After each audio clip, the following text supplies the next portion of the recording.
बेटे और बेटियों, मध्य प्रदेश में आज कई महीनों बाद कोविड के 30 नए प्रकरण मिले हैं। कल अपने पूरे देश में भी 7,495 पॉजिटिव प्रकरण पूरे देश में आए हैं।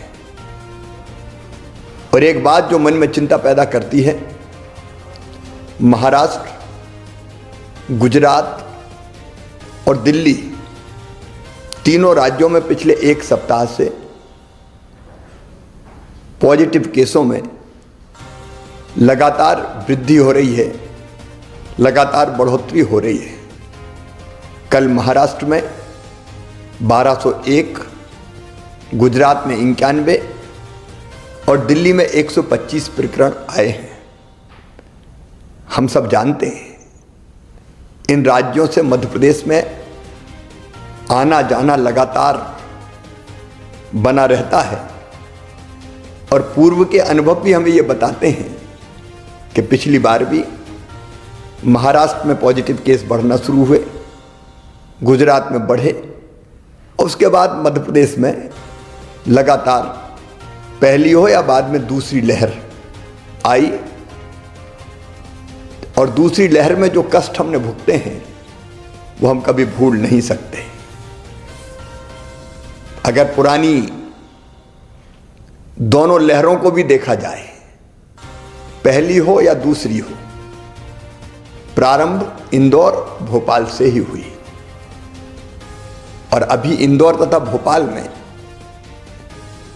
प्रकरण बढ़ के लगभग साप्ताहिक प्रकरण नवंबर महीने की तुलना में दिसंबर में 3 गुने हो गए हैं।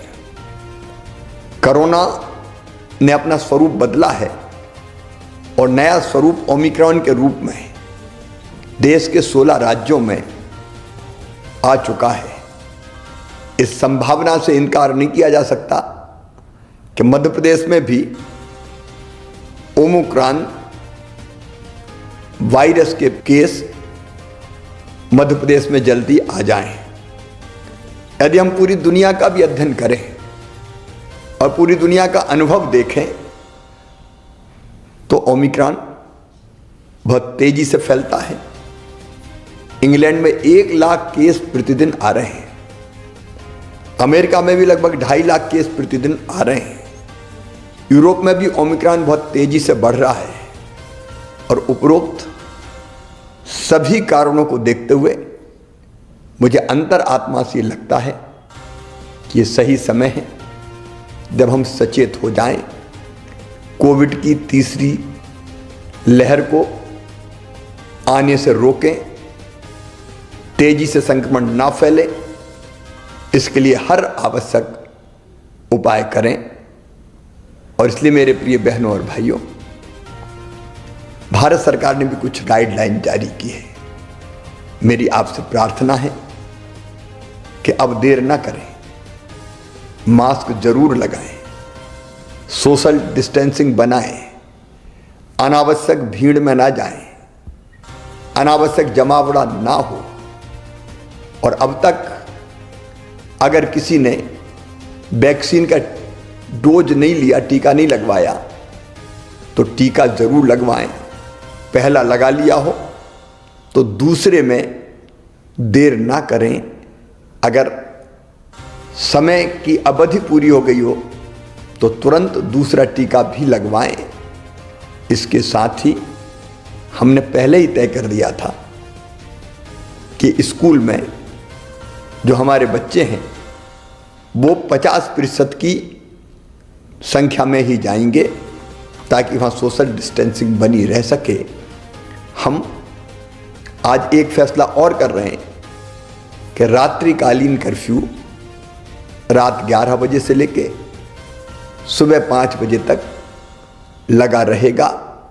अगर आवश्यकता पड़ी तो कुछ और उपाय हम जरूर करेंगे। और हाँ, अगर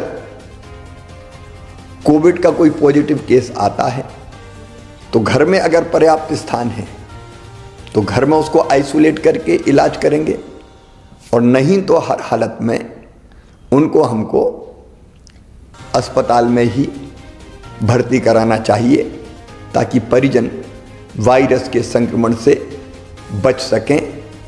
सावधान रहना है, याद रखना सावधानी में ही सुरक्षा है। मेरी प्रार्थना है आप सब सहयोग करें ताकि तीसरी लहर के संकट से हम अपने प्रदेश को बचा पाएं और अपनी जनता की जिंदगी की सुरक्षा कर पाएं। ये आप सबके सहयोग से ही होगा। बहुत बहुत मंगलश्री न्यूज के सभी वीडियोस पाने के लिए हमारे चैनल को अभी सब्सक्राइब कर लें। साथ ही पास में बने हुए बेल आइकन पर प्रेस कर ऑल नोटिफिकेशन पर क्लिक कर लें ताकि सभी वीडियोस के नोटिफिकेशन आप तक तुरंत पहुंच पाएं। आप हमें फेसबुक पर भी फॉलो कर सकते हैं। साथ ही हमारी एप्लीकेशन को गूगल प्ले स्टोर से डाउनलोड कर सकते हैं।